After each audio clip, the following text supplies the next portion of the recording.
Yeah, I am officially a disgruntled customer.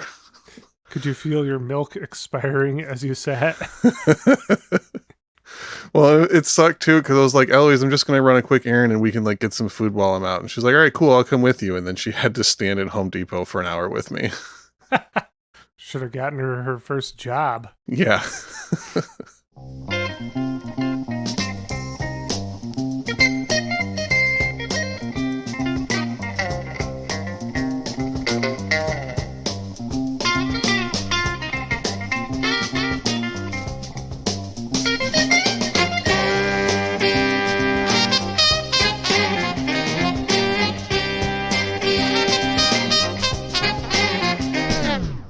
Welcome to I'd Buy That for $1, a podcast about inexpensive, common, and underappreciated records that are waiting to be rediscovered.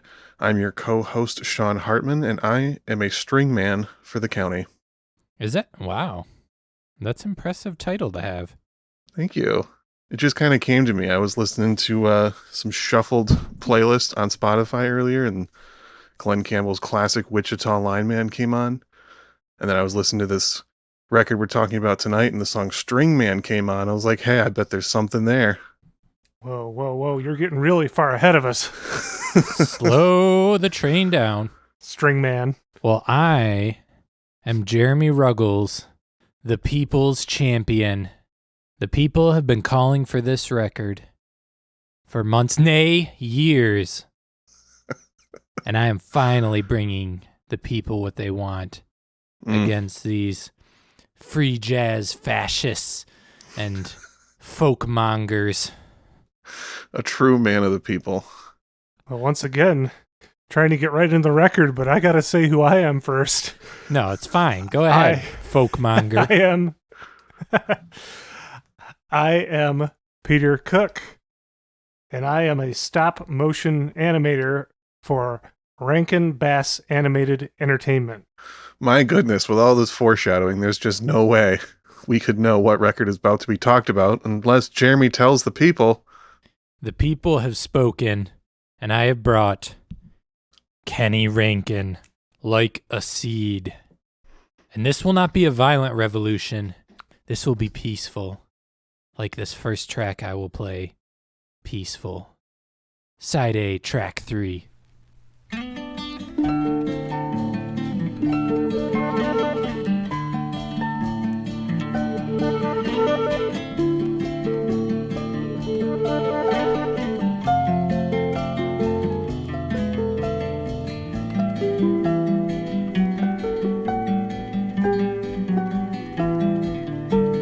In the morning fun when no one will be drinking any more wine, I wake the sun up by giving him a fresh air full of the wind cup. And I won't be found in the shadows hiding sorrow. I can wait for fate to bring to me any part of my tomorrow.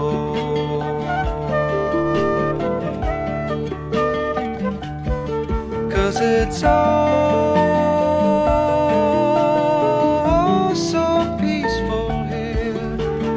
No one bending over my shoulder, nobody breathing in my ear. Oh, it's all so peaceful here. In the evening, shadows are calling me, and the dew settles in my mind. And I think of friends in the yesterday when my plans were giggled in rhyme. I had a son while on the run, and his love brought a tear to my eye. Maybe someday he might say that I'm a pretty nice guy. Oh my. Well, that's just some classic AM gold sound going on there. And, you know, I gotta say, kind of sounds like it's got some hit potential. Yeah, that seems like it could have been a hit. It was kind of a hit. Whoa. Well, Was not it a hit for Kenny or was it a hit for other people? well. It was not a hit for Kenny. I don't think any songs were actually a hit for Kenny. That also wasn't even the original Kenny version of that song. That's a re-recording from his Yeah, first album. yeah, that's the second version he did. I don't think that Kenny was ready for that kind of fame. Just say who it is, Peter. Helen Reddy and Georgie Fame had hits with that song, right? Yep, it's true. Cute wordplay, Peter. That's Peter's greatest talent. Don't give it away for free, Peter. True. There's also a really, really good cover of that song by Bobby Gentry. Ooh, I haven't heard I haven't heard that one. Yeah. Jinx. It's on a playlist that we'll talk about later. All right. I look forward to talking about that playlist, but Super mysterious. yeah. Let's talk about this mysterious Kenny. Did you know Kenny prior to now, Peter? I know Sean did. You know, I don't remember if this was when you first heard Kenny as well, but the first time, I think Sean had been talking about him and then played some Kenny Rankin for us coming back from our trip to Chicago last year. Oh. As we were coming back on I-94 late at night. Yeah. That was, I believe, my introduction. Nice. Yeah, no, I believe Sean showed me Kenny previous to then, because I was like, hey, what's this record? And he's like, it's good. It's Kenny. That's exactly what he sounded like, too. I remember it like it was yesterday. I think I hadn't gotten into Kenny much before the infamous Chicago trip. I might have showed Jeremy it a little bit before that, but it was around that time that I was discovering this guy along with like Jonathan Edwards, J.D. Souther, and just kind of digging into that sort of folk country psychedelic crossover jazz influence kind of stuff. Just seeing which guys sounded like that. And Kenny was one of the ones that stood out to me, and I showed him to you guys, and it was love at first listen. And now here we are a full year later actually doing an episode about him. It's about time. And I think what you said when you were like, when I was getting into the psych country folk jazz influenced weirdos, I think that was what made Kenny never really break through. I feel like we've talked about this with some other artists previously that I'm blanking on, but that blending of like too many genres to where you're nobody's boy, you know? A lot of parallels to Buzzy Linhart, I would say, as far as previous artists we've talked about in that vein. Yeah, that would, yeah. Oh, on a quirkier side, Andy Pratt even. Yeah, definitely.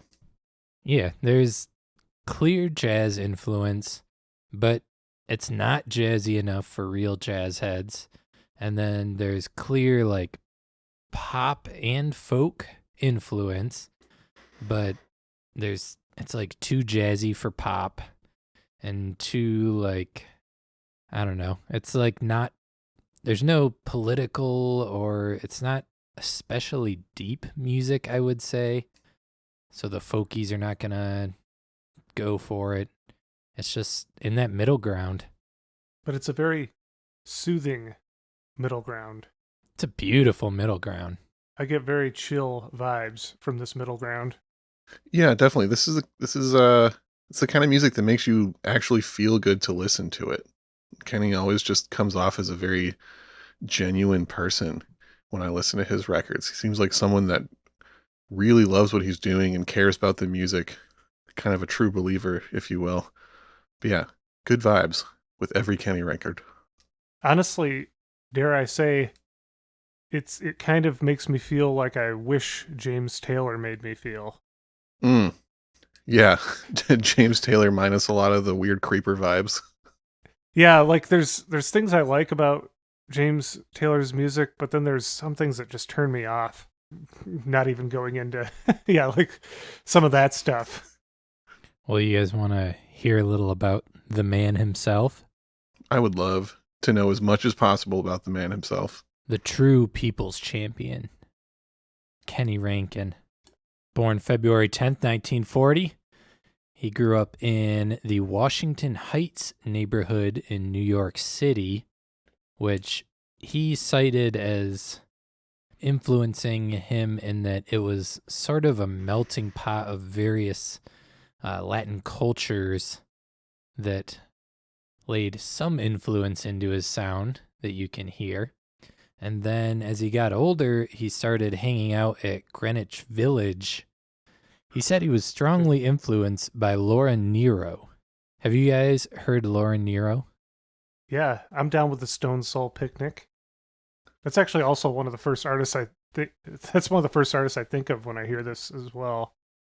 I hadn't heard it before researching this, and I was like, ooh, who's that?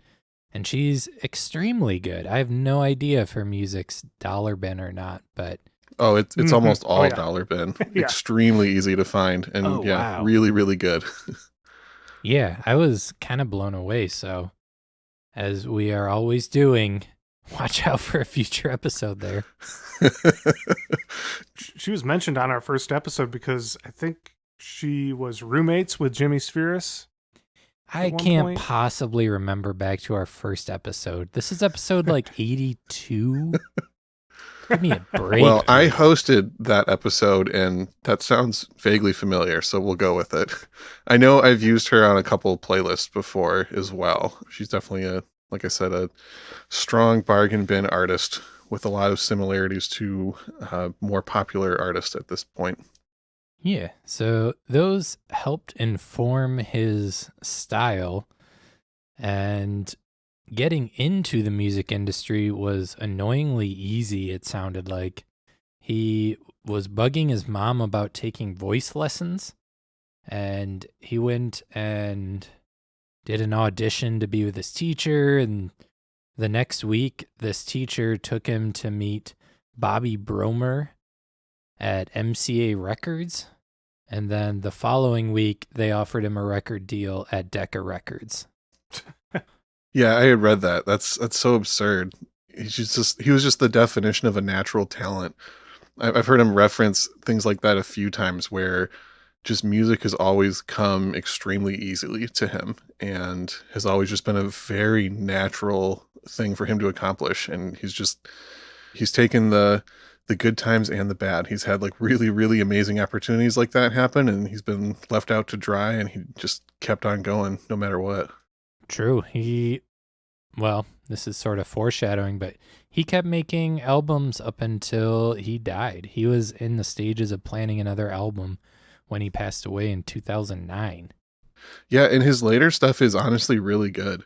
I mean, it gets a little smoother with some of his 90s records, like every other older artist that was making music at that point, but the content is still really high quality all the way through his career. Yeah, I have to argue that Scott Walker was not smoother in the 90s, but I digress. wow. There's always some exceptions, some very limited exceptions. Here, let me just throw a little speed bump down in front of this episode. Well, actually, I am sorry though. Yes. I'm going to keep So Kenny kept. Well, I'm going to keep mutilating this timeline by referencing a 2002 or 3 interview he did where he was actually talking about how in the 90s he was recording a bunch of jazz standards because a lot of his contemporaries were making a bunch of money doing it. So he said, the people offering me the most money wanted me to do that, so that's what I did. But at this point in my career, I just want to make music I wrote and feel like making. So that's what I think that might have been his last actually finished album, though, was 2002. But let's jump back towards the beginning. Do you guys feel like we're in a time travel sci-fi movie right now? sure. Yeah, I do. It's dangerous and exciting. So jumping back, he's a youngster signed to a record label, and they actually bring him on to write songs, and he starts making sort of doo-wop pop music, I guess. And then they had him start writing songs for jazz singers like Peggy Lee and Mel Torme and Helen Reddy as well, as mentioned earlier. Then he caught, I don't know if you call it catching a break, but he was doing session work as well around this time, and they wanted him to play guitar on Bob Dylan's Bringing It All Back Home. So he was like, what's it pay? And they're like $60 a song. And he was like, sweet. So he plays guitar on like Maggie's Farm, Subterranean Homesick Blues. He's on a few of the tracks on that album. Legendary album. True. And this paved the way for him doing his first solo album, which came in 1967, called Mind Dusters. It's such a cool album title. Yeah. I haven't actually heard that album. Is it not easy to find, I'm guessing? It's not a particularly valuable record, but it's one of the harder ones of his to find. I just found a copy a few weeks ago. I've only listened through it like once though. It's definitely a little more in the like psych territory. I can say based on just the name, that friend of the show, David Drucker, that would be his favorite one. Makes sense. Painted Faces. So I haven't heard that album, but he apparently covers Gordon Lightfoot, Bob Dylan, Fred Hellerman, and then he has a few of his originals mixed in there as well. And then around this time, he also was working with I'd Buy That alumni Janice Ian. Oh. Doing some work with, nice. Making some songs with her. Yeah, kind of as you pointed out with, you said that may have been a bit more psychedelic. It felt like his timing was really off with his next album, where he started to shift into more, it's not really adult contemporary, but AM Gold. It kind of got more easy listening, and this was right when the hippie 60s were in full swing and people wanted radical psychedelic music, and he went the opposite direction. Light rock. Let's play. I want to do another song now. I've been talking for a minute. Let's do, I want to do Coming Down. Ooh, yeah, this is a good one. This is side A, track 5.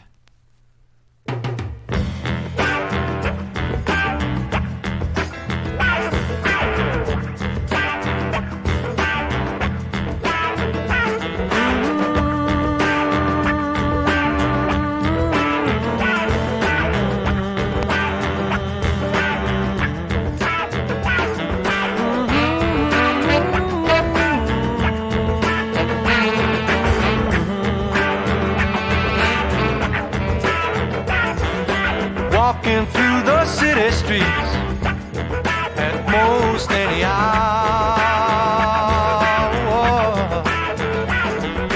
running the shoes off my feet, looking for the midnight flower. On the run in the morning sun, sidestepping people smelling of cologne, yeah. Just running and being all alone. Coming down,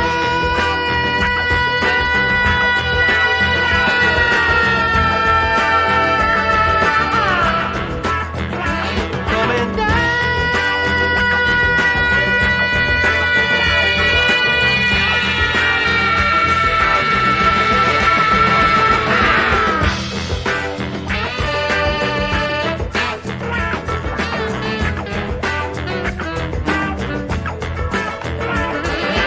Every step I take is beating down in my head. And I've got to get to my woman. I gotta lay down in my bed. I don't have anything and I can't keep my head straight. But this is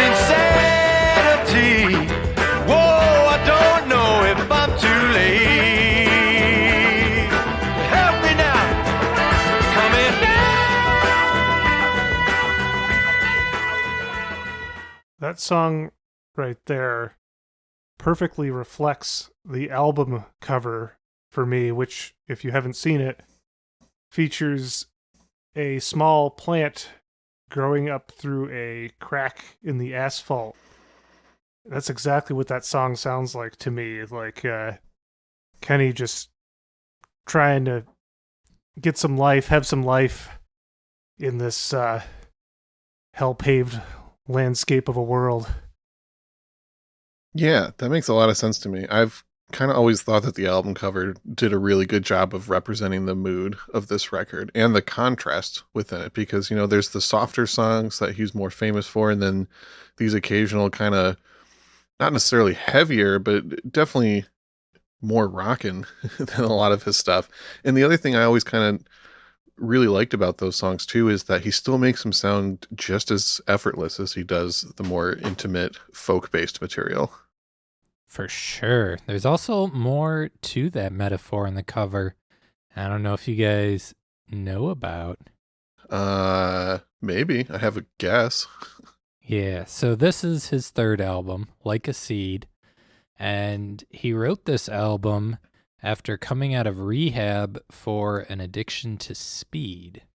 So this is his first album of all original tunes, and he dedicated it to the Brothers and Sisters of Phoenix House, which was the rehab he was at. So it's also him trying to grow out of, the darkness of his own addiction and personal issues that he's dealing with. And that's especially why I like that song. And there's a few others on here that I think Kenny Rankin is an excellent interpreter of songs, which is undeniable. But a lot of his original material for me is like good music, but lyrically doesn't hold as much. But this record, part of what drew me to picking this one as opposed to other ones are that there's like, he just came out of this part of his life and it feels like there's strong material there and he's not trying to write pop songs, essentially. I was surprised to see that they were all originals because I kind of knew him in what little I knew prior to this as an interpreter. I feel like he's done a lot of Beatles songs, actually.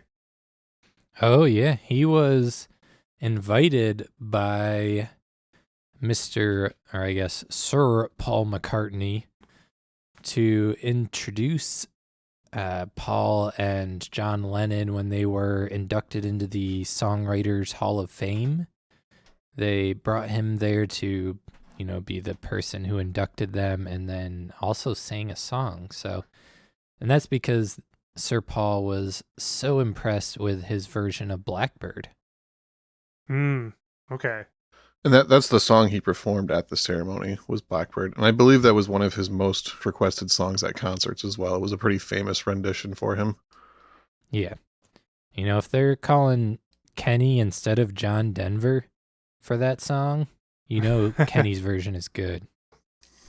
Yeah. Kenny's basically just like the underground John Denver. He's John Denver for the real heads. I really liked his take on With a Little Help from My Friends, which, I thought the Joe Cocker version was enough of a reimagining, but then Kenny took it further. For sure. And now I'm going to tell you who's playing on this record. Yeah, I was going to say, that was a mighty fine groove on that last track. There must be some real pro musicians playing on this record. Oh, yes. Oh, yes.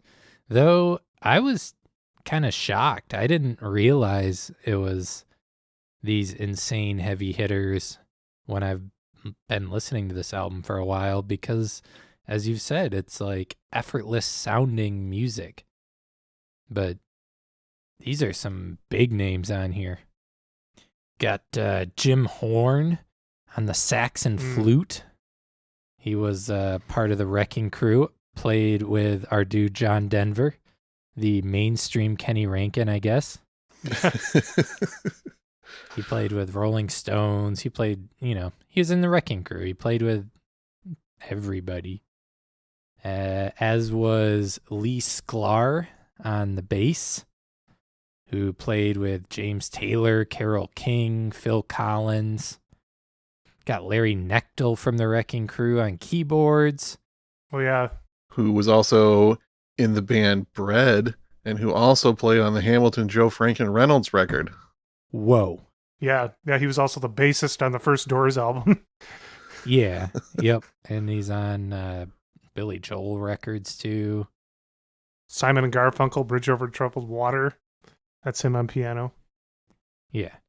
And maybe the most famous is Gail Levent, the harp player, who is still playing with huge names. She's played with like Michael Jackson, Liberace, Barbra Streisand, and also like Lana Del Rey, Lady Gaga. Nope. She's played with like the biggest of the biggest names for who knows how long now, 40 years.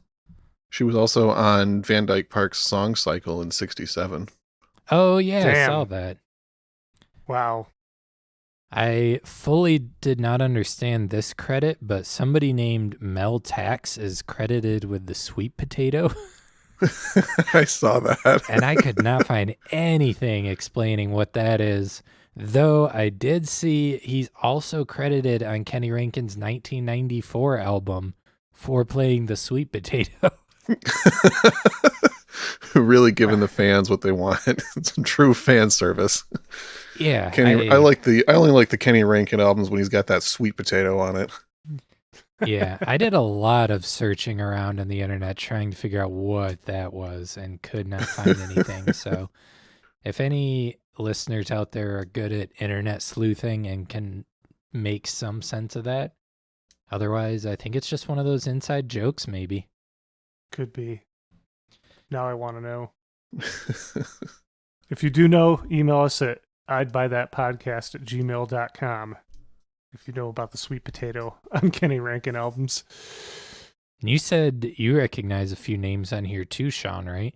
Other names? The name that jumped out to me the most at first is the other keyboardist on this record, Victor Feldman, who is a name that you'll see popping up as a sideman on jazz records all over the place. I mean, he played with Shelly Manne, Barney Kessel, and Woody Herman. So like a lot of big band credits. He played with Miles Davis at one point, but he was also a A-level session musician who's got hundreds and hundreds of credits.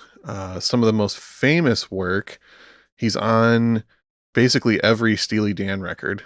And he is also 1 year after this record, the keyboardist, or one of the keyboardists on Marvin Gaye's Let's Get It On. Oh, yeah. So pretty major works. Yeah. Pretty pro-level heavy hitter group backing up this record. And still, Kenny's the star on it. Everyone else is just there backing him up, and he really shines. Yeah, some serious pedigree here from old Kenny. Another interesting parallel, I suppose, to our first episode, Jimmy Spears, I've noticed, was that Kenny Rankin seemed like buds with a lot of famous people, but was not famous himself. Johnny Carson had him on The Tonight Show like 20 times and was a huge admirer of his music. He was buddies with George Carlin and spent a lot of the 80s opening for George Carlin, I guess, on his shows. Yeah. It's funny because I saw that and I wondered, like, that's great exposure, but people probably weren't coming to see a musical artist, and I have to wonder if they then followed by comedy, if people would like forget about the great musician they saw before seeing George Carlin live. I don't know how that works for exposure. Yeah, especially someone as edgy as like George Carlin. It just feels like a strange pairing with Kenny. But unfortunately, that, of course, led to him relapsing into cocaine use, with George Carlin, obviously. Mm-hmm. It wasn't clear to me anywhere that he fully got sober again at any point. It was, I guess it was probably a private thing at some point.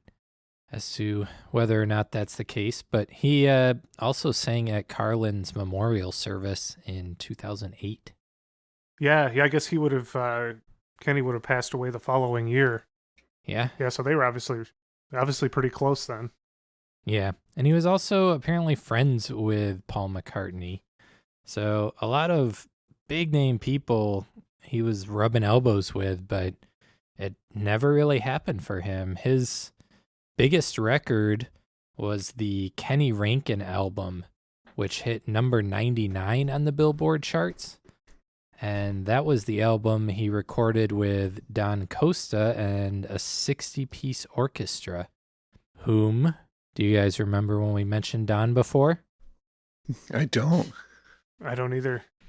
Frank Sinatra, Watertown. Oh, right. So Kenny went and did a similar thing with Don and big orchestra and had his biggest hit, but his biggest hit was number 99 on the charts. So That's a great record, by the way, from 77. Another easy one to find. Highly recommended. yeah, and the one after this, I really like, Silver Morning. Mm-hmm. That's a high quality record.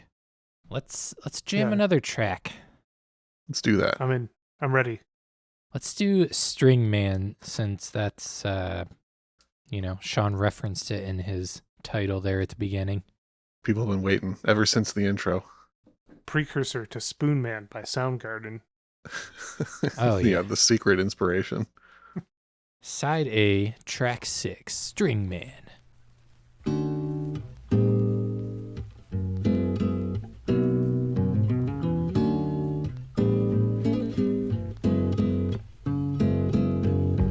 There's a man I know who's got a heart so full of joy it can make you fly.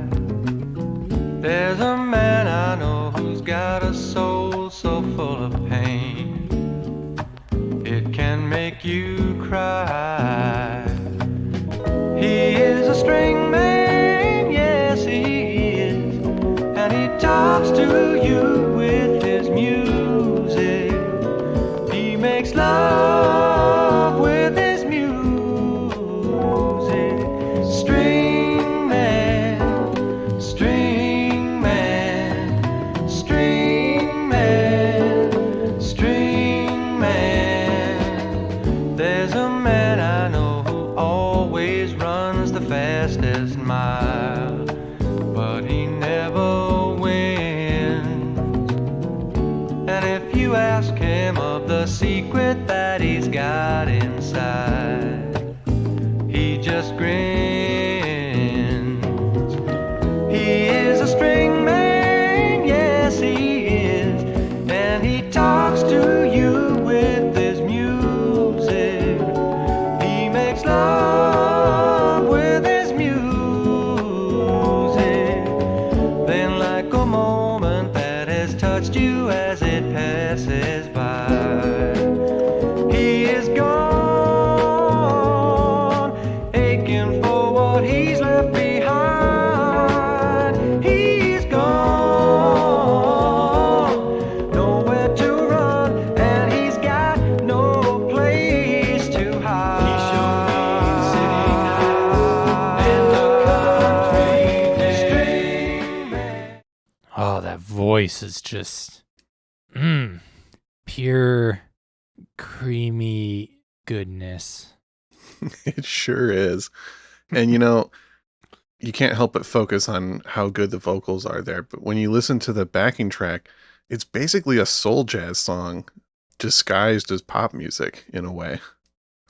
Yeah, those the jazzy chords and the vocal almost reminded me a little bit of Spirit, who we did very early on. Mm-hmm. I could see that, yeah. Yeah, he's just somehow finding that perfect middle ground between psych rock and jazz and folk and pop, and it's just so good. Why isn't this guy more known? I don't know. Now the real heads will start finding him. I'm the people's champion, and I'm bringing the people. Wait, if the people. Hold on. You're the true people's champion because you're giving them what they don't know that they need. Yes, that's Yes. it. So, yeah, Well, that's about all I got on Kenny. You got any music for the people, Sean? Yeah, there's so many cool little angles you can look at Kenny Rankin as far as contemporaries and influences and recommended further listening. And I have a whole playlist of things just like that. Most of it's bargain bin music as well. So put a Laura Nero track on there doing a Motown cover of the song The Bells. Phoebe Snow is on there for more of the kind of soulful inspiration. I put a few jazz tracks on there by artists like the Crusaders to kind of showcase some of the soul jazz influence going on.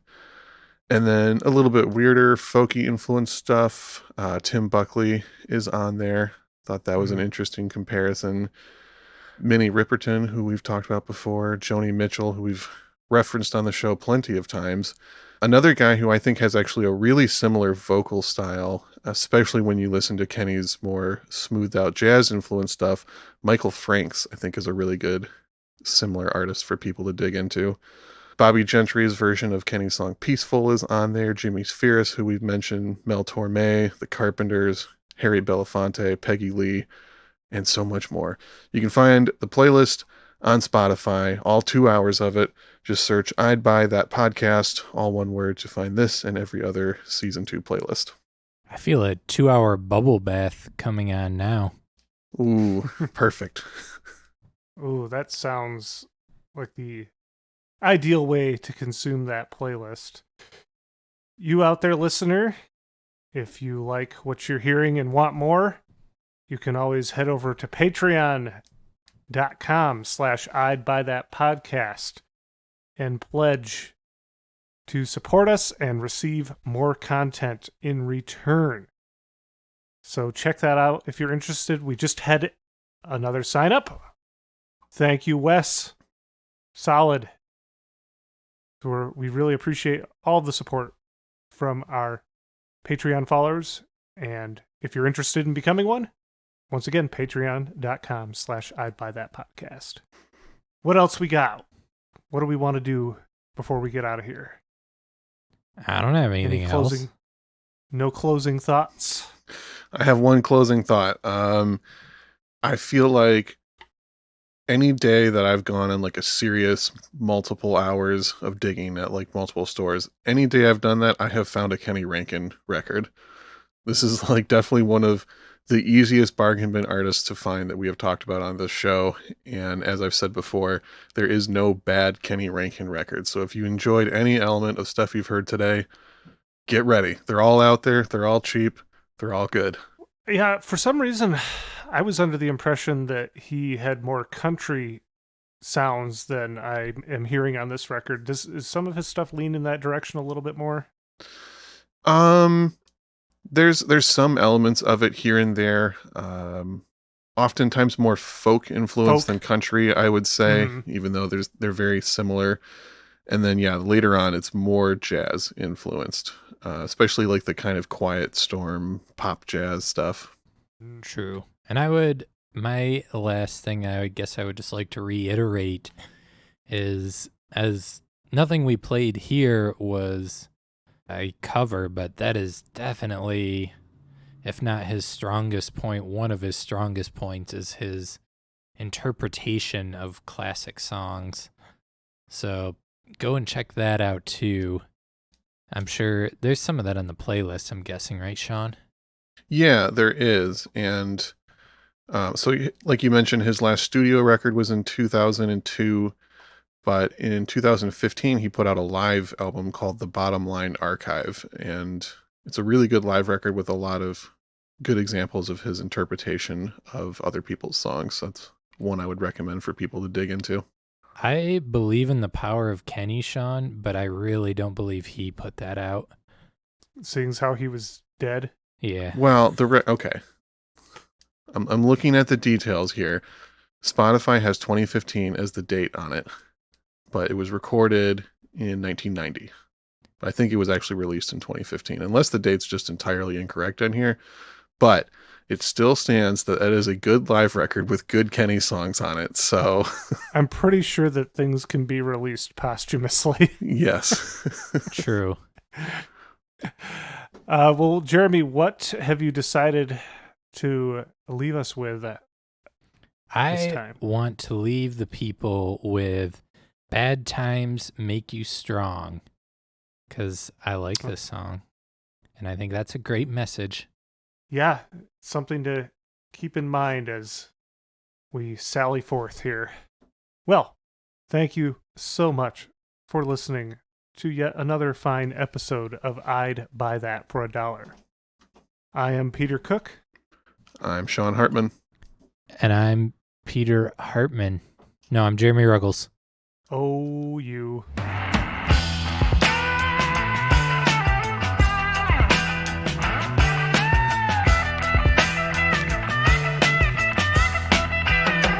If you need me, you can call me.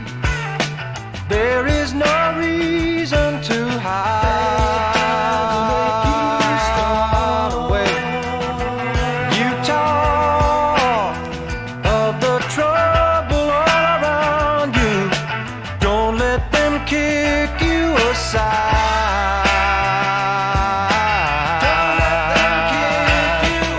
Bad times will make you strong.